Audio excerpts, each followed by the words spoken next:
अस्सलामुअलैकुम।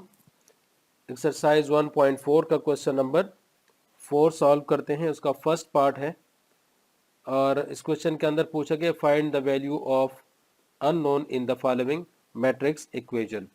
तो इसके अंदर हमारे पास कोई अननोन एक या दो होंगे, उनको हमने फाइंड करना है, उनकी वैल्यूज़ हमने फाइंड करनी है। तो यहाँ पर ये दो मैट्रिसेस हैं, मैट्रिक्स नंबर 1 और मैट्रिक्स नंबर 2। इन दोनों के बीच में कोई साइन नज़र नहीं आ रहा है, तो इसका मतलब इन दोनों को क्या है, मल्टीप्लिकेशन है बीच में। तो इन दोनों को हम क्या करेंगे, मल्टीप्लाई करेंगे। तो मल्टीप्लिकेशन का रूल मैंने आपको बताया हुआ है साइड पे कि number of columns in first matrix अगर इक्वल हो number of rows in second matrix then multiplication will be possible. तो देखिए यहाँ पर फर्स्ट मैट्रिक्स के अंदर दो कॉलम्स हैं और सेकंड मैट्रिक्स के अंदर दो रोज है, ये रो नंबर 1 और ये रो नंबर 2। तो लिहाजा मल्टीप्लिकेशन पॉसिबल है। अब हम मल्टीप्लाई करते हैं। अब मल्टीप्लिकेशन का क्या तरीक़ेकार है, फर्स्ट रो को हम लेंगे और फर्स्ट रो को हम मल्टीप्लाई करेंगे B2, यानी इस कॉलम के साथ मल्टीप्लाई करेंगे। तो सबसे पहले 1 B के साथ मल्टीप्लाई होगा, 4 2 के साथ मल्टीप्लाई होगा, तो 1 मल्टीप्लाई B प्लस 4 मल्टीप्लाई 2। अब नीचे आते हैं। अब बारी है नेक्स्ट रो की। -2 3 को अब मल्टीप्लाई करेंगे B2 के साथ, तो -2 मल्टीप्लाई होगा पहले, -2 B के साथ मल्टीप्लाई होगा, प्लस करके अब 3 मल्टीप्लाई होगा सेकंड नंबर के साथ यानी 2 के साथ, is equal to 10A।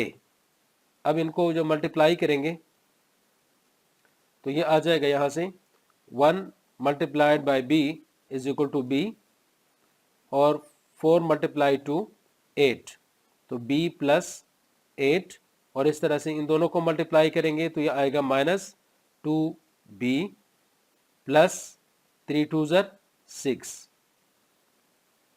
Is equal to 10 और नीचे A।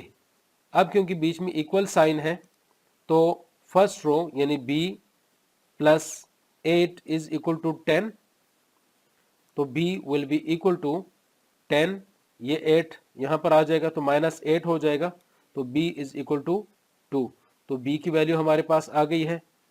अब जिस तरह मैंने फर्स्ट रो को इक्वल पुट किया था इसकी फर्स्ट रो की यानी 10 की इक्वल पुट किया था, अब मैंने क्या करना है, second row -2B plus 6 is equal to किसकी इक्वल पुट करना है, A की इक्वल पुट करना है। अब यह आ जाएगा -2, B की वैल्यू हमारे पास आ चुके हैं, ये वाली 2 है, प्लस 6, तो -2 को 2 से मल्टीप्लाई करेंगे तो -4 प्लस 6 आ जाएगा इज इक्वल टू A, तो A is equal to -4 plus 6 से क्या आता है, 2। अब क्वेश्चन नंबर 4 का सेकेंड पार्ट सॉल्व करते हैं। तो फर्स्ट मैट्रिक्स में दो कॉलम्स हैं और यहाँ पर ये कंडीशन देखें, number of columns in first matrix, दो कॉलम्स हैं, number of rows in second, तो सेकंड में देखें दो रोज हैं, तो लिहाजा मल्टीप्लिकेशन पॉसिबल है। मल्टीप्लाई करते हैं। यहाँ पर एक ही रो है, इस रो को पहले फर्स्ट कॉलम के साथ मल्टीप्लाई करेंगे। फर्स्ट कॉलम के साथ जब मल्टीप्लाई करेंगे तो हमारे पास आएगा 1 मल्टीप्लाई C प्लस 3 मल्टीप्लाई -1 और उसके बाद इसको हम मल्टीप्लाई करेंगे इसी फर्स्ट रो को सेकंड कॉलम के साथ। तो पहले 1 2 के साथ मल्टीप्लाई होगा, यहाँ पर स्पेस छोड़ के 1 मल्टीप्लाई 2 प्लस 3 मल्टीप्लाई D और ये मल्टीप्लिकेशन ख़त्म हो गई है, इज इक्वल टू क्या है, 7 और 11। मल्टीप्लिकेशन के बाद हमारे पास आएगा 1 C से मल्टीप्लाई होगा तो C आ जाएगा, 3 मल्टीप्लाई -1 तो -3 आ जाएगा, 1 2 के साथ मल्टीप्लाई करके 2 आ जाएगा, plus 3 multiplied by D 3d और इक्वल टू क्या आएगा 7 11। क्योंकि दोनों मैट्रिसेस के बीच में इक्वल साइन है, जब इक्वल साइन है तो फर्स्ट एलिमेंट जो है इसके फर्स्ट की इक्वल होगा और सेकंड एलिमेंट इसके सेकंड एलिमेंट के इक्वल होगा। तो ये आ जाएगा c minus 3 is equal to 7, तो c is equal to 7 plus 3, so से c इज इक्वल टू 10। इसी तरह 2 प्लस 3d किसकी इक्वल होगा 11 के, तो 3d will be equal to 11 minus 2 which is equal to 9।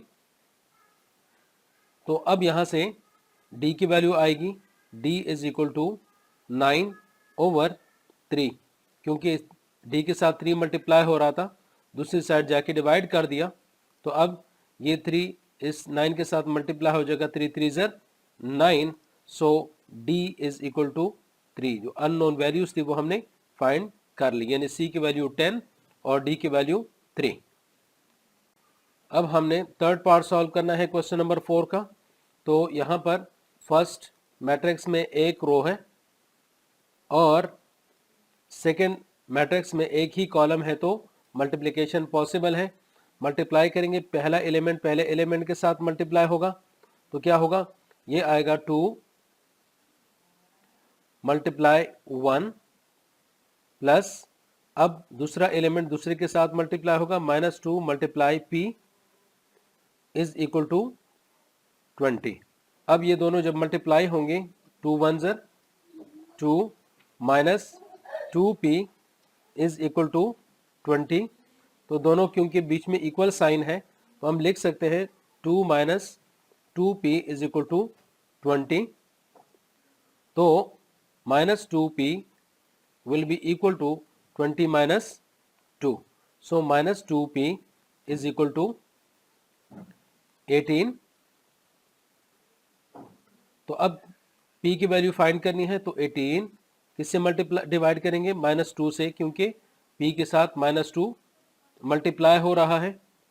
तो अब यहाँ पर इनकी कटिंग हो जाएगी, 2 1 ज़र 2, 2 9 ज़र 18, तो ये नेगेटिव साइन भी साथ आएगा, so p is equal to minus 9। तो ये है हमारा सिंपल सा आंसर।